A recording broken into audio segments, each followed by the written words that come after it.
আপার কোনো ভয় নাই, আমরা পড়ার ছাড়ি নাই। আপা আসবে বীরের বেশে আমাদের বাংলাদেশে। আপার কোনো ভয় নাই, ওই পুলিশ আসলো। আপার কোনো ভয় নাই, পুলিশ আসলো রে। প্রিয় দেশবাসী, আসসালামু আলাইকুম। আপনাদেরকে সবাইকে নির্বাচনের শুভেচ্ছা। আপনাদের উপর নির্বাচন বর্ষিত হোক। জনগণ আমাদের কাছে কি চায়? জনগণ আমাদের কাছে 3 বেলা শুধু নির্বাচন চায়। এই যে একটা জনগণের ফোন আসছে। হ্যালো জনগণ। হ্যাঁ, বুঝতে পেরেছি আপনি কি চান। আপনি নির্বাচন চান। দেখেন, ফোন দিয়ে পর্যন্ত নির্বাচন চাচ্ছে। আপনারা নির্বাচন আটকানোর কে? আমরা নির্বাচন চাই। আমরা জনগণের শান্তি চাই। জনগণকে 3 বেলা নির্বাচন দিতে চাই। তাই নির্বাচন না দেওয়া পর্যন্ত রাস্তায় ছিলাম, আছি এবং থাকবো ইনশাল্লাহ।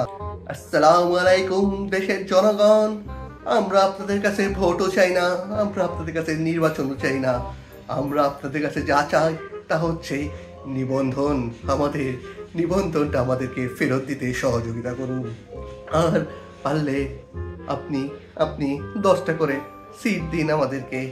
নিবন্ধন যখন পাবো তখন দেশের সেবা করব ইনশাআল্লাহ।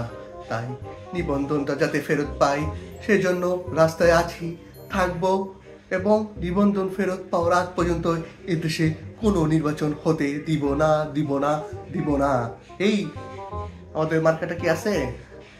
মার্কাও নাই। মার্কা পাওয়ার আগ পর্যন্ত দেশে কোনো নির্বাচন হতে দিব না। মনে রাখবেন, আমাদের সাথে জনগণ আছে।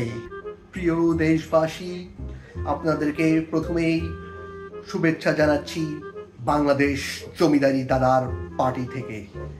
আজকে আমার সম্পত্তি নিয়ে যারা প্রশ্ন তুলে তারা সব গরিব ঘরের নাতিপুতি। তাদের দাদা ছিল সব গরিব। ওদের দাদা গরিব বলে কি আমার দাদা গরিব হবে নাকি? আমার দাদা হচ্ছে 33 গ্রামের চেয়ারম্যান ছিল। আমার দাদা শুধু জমি আর জমি। এই জমিতে শুধু আমি কেন, আমার 14 পরিবার 14 গোষ্ঠী ইলেকশন করে যাবে। তাই যারা আমার দাদার জমির দিকে নজর দিয়েছেন, আপনাদের সবার দাদার জমির উপরে ঠাডা পড়ুক, ঠাডা পড়ুক, ঠাডা পড়ুক। ওই তোরা রাজুতে আয়, ওই তোরাও রাজুতে আয়। তাই আমাদের অধিকার আদায়ের আগ পর্যন্ত দেশে কোনো নির্বাচন হবে না। যাদের দাদার কোনো জমি নাই তারাও নির্বাচনে অংশগ্রহণ করতে পারবে না, পারবে না, পারবে না। এটাই আমাদের অঙ্গীকার।